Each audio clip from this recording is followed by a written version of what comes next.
Представьте существо, которое весило как целый пассажирский самолет.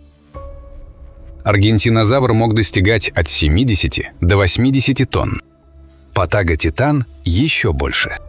Их шея поднималась выше пятиэтажного дома. А сегодня самое тяжелое животное на планете – синий кит. И даже он живет только в воде, где гравитация прощает почти все.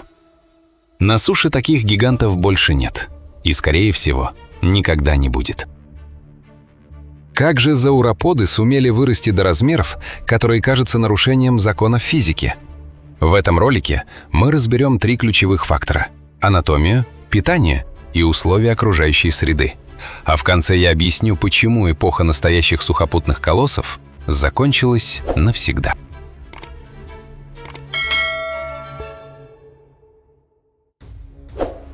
Анатомия, которая обманула гравитацию. Начнем с того, что кажется невозможным. Как вообще такой скелет мог стоять? У зауроподов кости были не сплошными, как у нас. Многие из них, особенно позвонки шеи и спины, были пневматизированы, то есть внутри них находились воздушные полости, соединенные с дыхательной системой. Это как современный авиационный каркас. Прочность сохраняется, а вес резко падает. Ученые подсчитали, что без пневматизации шея диплодока или брахиозавра просто не смогла бы держаться. Она бы сломалась под собственным весом. Но воздух внутри костей – это только половина чуда. У зауроподов была дыхательная система почти как у современных птиц – воздушные мешки. Они работали как сверхэффективный насос. Воздух проходил через легкие в одном направлении, а не туда-сюда, как у нас. Это давало сразу 2 преимущества. Первое – отличный газообмен даже при огромных размерах тела. Второе – дополнительное охлаждение. Гигантское животное легко перегревается. Воздушные мешки работали как встроенный радиатор. Теперь о шее. Длинная шея – это не просто, чтобы доставать высоко. Это гениальный энергетический расчет. Зауропод мог стоять на одном месте и обгладывать кроны деревьев в радиусе от 10 до 15 метров. Ему не нужно было постоянно переставлять многотонное тело. Хвост служил противовесом. Вся конструкция напоминала подъемный кран. Длинная стрела спереди, тяжелый противовес сзади, и центр тяжести аккуратно над ногами. А метаболизм? Здесь начинается самое интересное. Полностью холоднокровные животные такого размера росли бы слишком медленно и не смогли бы поддерживать активность. Полностью теплокровные, как млекопитающие, сжигали бы катастрофическое количество энергии. Поэтому сегодня большинство палеонтологов склоняются к гипотезе мезотермии, что-то среднее. Температура тела держалась относительно высокой за счет размера. Это называется гигантотермия, но не требовала постоянного высокого метаболизма. Энергии хватало и на рост, и на жизнь. Как прокормить монстра? Анатомия решает проблему конструкции. Но как накормить 70 тонн живого веса каждый день? Мезозой был другим миром. Хвойные леса, гигантские папоротники, саговники, позже цветковые растения. Растительности было много, и она росла быстро. Зауроподы не жевали. У них почти не было зубов для пережевывания. Они срывали ветки и листья и просто глотали. Перетирание пищи происходило в желудке с помощью гастролитов, камней, которые животное специально заглатывало, как курица с камешками в зобу, только в масштабе автобуса. Объемы были чудовищными. По некоторым оценкам, крупный зауропод мог съедать сотни килограммов растительности в день. Как это было возможно? Во-первых, они росли почти всю жизнь. Им не нужно было поддерживать стабильный взрослый размер, как млекопитающим. Во-вторых, ниша была практически свободна. В начале и середине мезозоя на суше почти не было других крупных травоядных, которые могли бы конкурировать за этот ресурс. И еще один скрытый помощник – бактерии. В огромном кишечнике зауроподов шла мощная ферментация. Симбиотические микроорганизмы разлагали целлюлозу и давали животному дополнительные калории. По сути, у них внутри работал биореактор. Чем больше объем кишечника, тем эффективнее ферментация. А объем у них был, ну вы поняли. Мир, который позволял им существовать. Теперь о среде. Мезозой – это не просто тепло.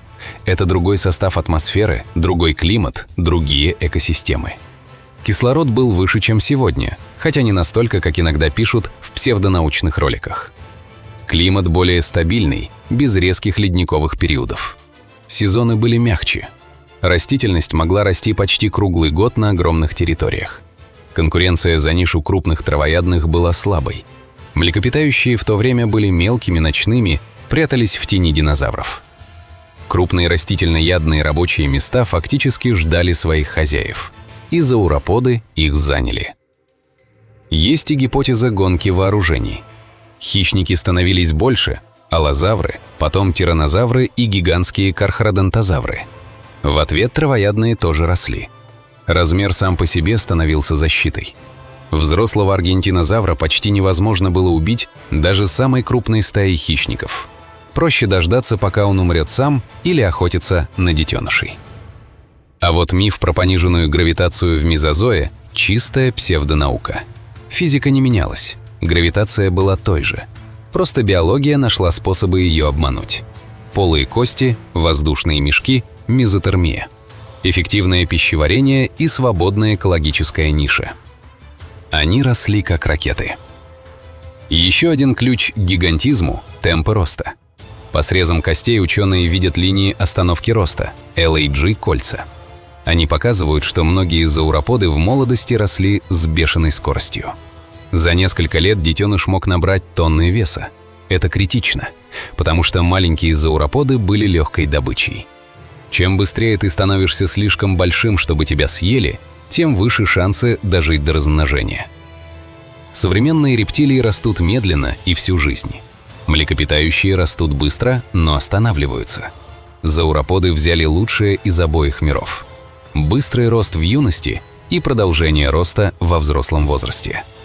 Это позволяло им достигать размеров, недоступных никому другому. Почему сейчас таких больше нет? И вот мы подошли к главному вопросу. Почему после вымирания динозавров никто больше не занял эту нишу?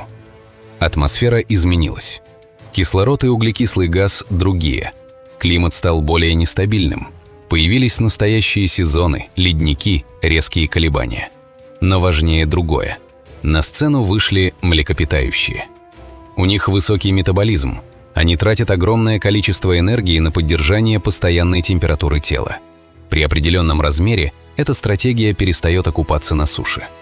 Поэтому самые крупные сухопутные млекопитающие – слоны, мамонты, индрикотерии – все равно оставались в разы меньше аргентинозавра.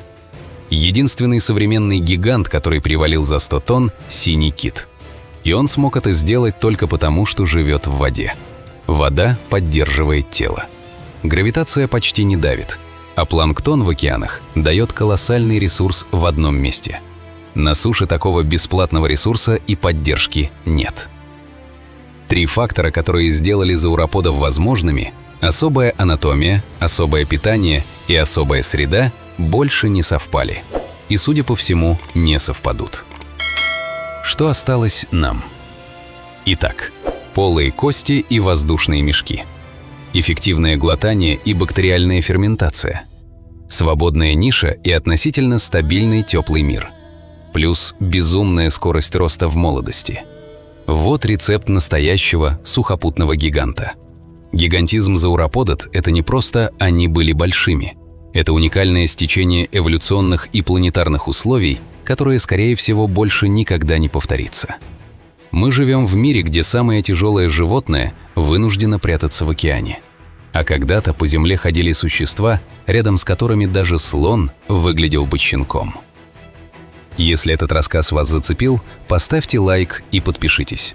А в комментариях напишите, какой динозавр поражает вас больше всего своими размерами. Аргентинозавр? Патаготитан? Или, может, кто-то менее известный, но не менее грандиозный? Земля когда-то носила настоящих титанов. И помнить об этом – одно из самых сильных ощущений, которые может дать палеонтология.